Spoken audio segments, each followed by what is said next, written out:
বেঁধে রেখেছি, পালাবি কোথায়? বন্ধুরা দেখতে পাচ্ছেন এখানে কিছু আসবাবপত্র লোহার চেন দিয়ে বেঁধে রাখা হয়েছে। প্রত্যেকটি টেবিলের উপরে লোহার চেন দিয়ে এই আসবাবপত্রগুলো, বেঞ্চ, চেয়ার বেঁধে রাখা হয়েছে। অসংখ্য বেঞ্চ, চেয়ার এখানে বেঁধে রাখা হয়েছে। মূলত আমি আপনাদেরকে আজকে নিয়ে এসেছি পাঁচবিবি উপজেলার সাব রেজিস্ট্রারের কার্যালয়। এই সাব রেজিস্ট্রারের কার্যালয় মূলত বুধবার এবং বৃহস্পতিবার সপ্তাহের 2 দিন খোলা থাকে।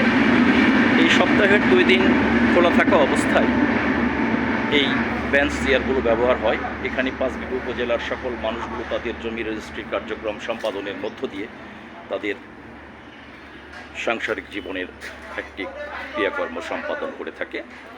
আর বাকি রবিবার থেকে মঙ্গলবার পর্যন্ত এই আসবাবপত্রগুলো নির্দিষ্ট জায়গায় বেঁধে রাখা হয়, যাতে করে চোরেরা চুরি করতে না পারে। যার কারণে এই লোহার চেন দিয়ে এই আসবাবপত্রগুলো বেঁধে রাখা হয়। বন্ধুরা, কথা দিয়েছিলাম যেখানেই যাব আপনাদেরকে সঙ্গে রাখার চেষ্টা করব।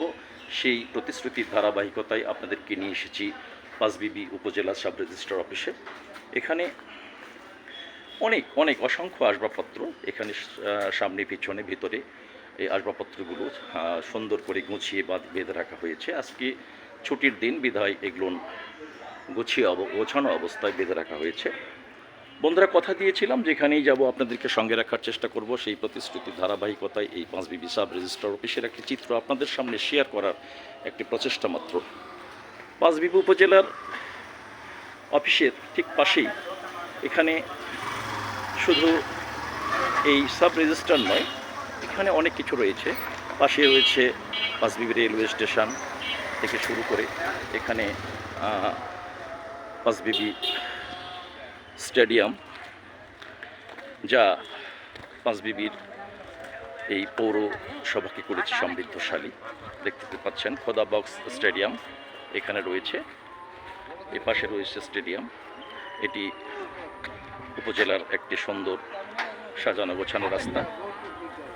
পাঁচবিবি পৌরসভার প্রত্যেকটি বিষয় যেন একটি শৈল্পিক আকারে সাজানো গোছানো, যা আপনাদেরকে দেখানোর একটি অভিপ্রায় রাখে। বন্ধুরা, আগামী দিনে আরও এমনি করে পাঁচবিবি উপজেলার সব কিছু আপনাদেরকে দেখানোর একটি প্রয়াস চালাবো। সেই প্রতিশ্রুতির ধারাবাহিকতায় আজকে এখানেই সমাপ্তি।